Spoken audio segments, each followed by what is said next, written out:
नीलम Maithili channel का subscribe करबा के लेल लाल बटन का दबाओ आ तकर बाद घंटी पर क्लिक क के नव नव मैथिली गीतक आनंद उठाओ।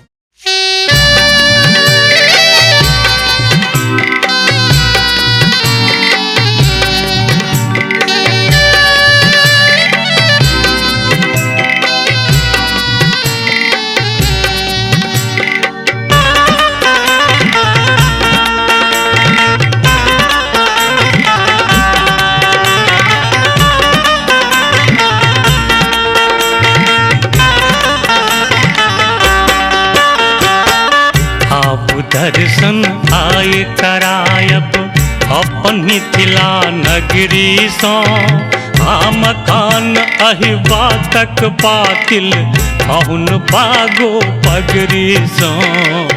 अब दर्शन आय करायब अपन मिथिला नगरी सो मकान अहिबा तक पातिल अहुन पागो पगरी सो। अब दर्शन आय कराया।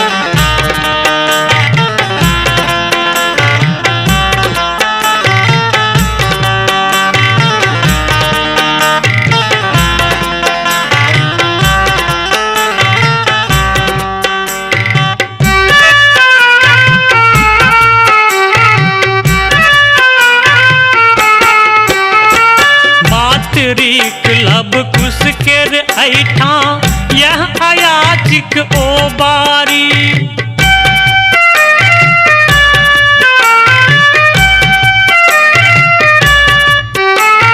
मातरी क्लब कुश केर ऐठा यह अयाचिक ओ बारी।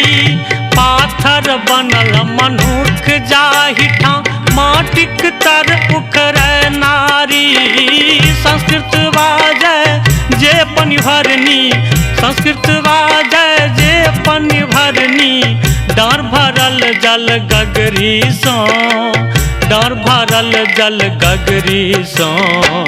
अब दर्शन आय करायब अपन मिथिला नगरी सो मखान अहिबा तक पातिल अहुन पागो पगरी सो। अब दर्शन आय कराय।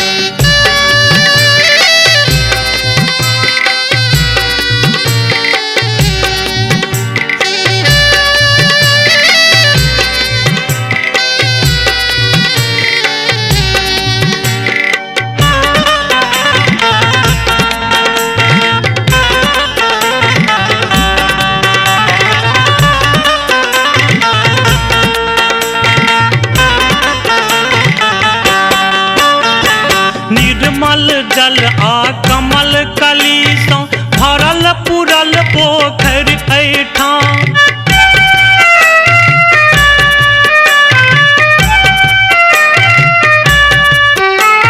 निर्मल जल आ कमल कली सो भरल पुरल पोखर ऐठा।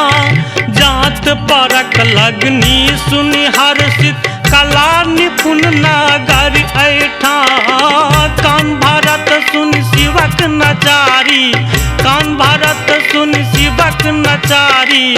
सोहर होरी कजरी सो, सोहर होरी कजरी सो। अब दर्शन आय करायब अपन मिथिला नगरी सो मखान अहिबा तक पातिल अहुन पागो पगरी सो। अब दर्शन आय कराया।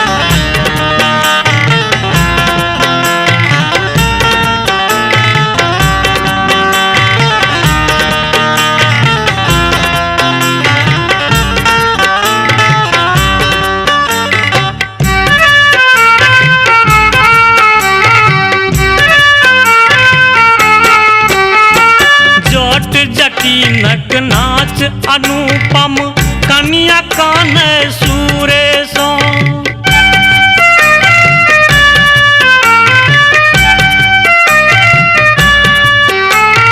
जोट जटिनक नाच अनुपम कन्या कान सूरे सो।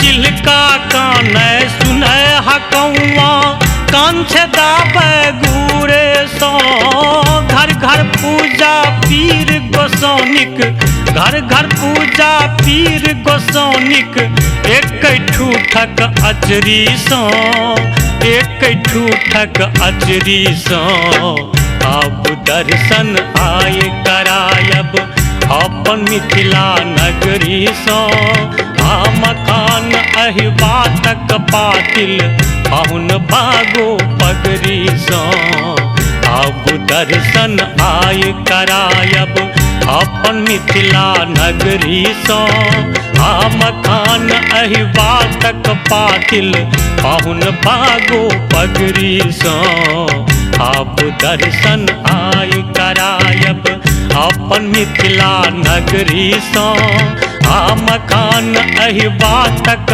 पातिल पाहुन भागो पगरी सो अब दर्शन आय करायब।